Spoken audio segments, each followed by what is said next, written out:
Hello అండి, అందరికీ నమస్తే. నేను ఫ్లిప్కార్ట్లో గ్రాసరీ ఆర్డర్ పెట్టానండి. ఈరోజే వచ్చినాయి అన్నీ. ఏమేమి పెట్టాను చూద్దాం. మిల్లెట్స్ అండి, రాగులు, బెన్సీ రవ్వ, విమ్ సబ్బులు,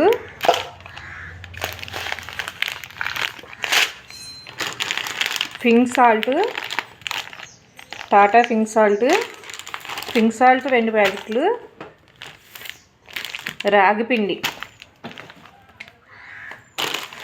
ఆశీర్వాదం గోధుమ పిండి,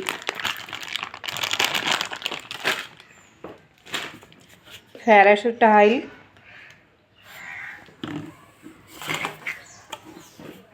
బొజ్జంకల హిట్టు. ఇవన్నీ పెడితే రూపాయికి ఇదో ప్యాకెట్ వచ్చిందండి బిస్కెట్లు. ఇది 1 kg పంచదార.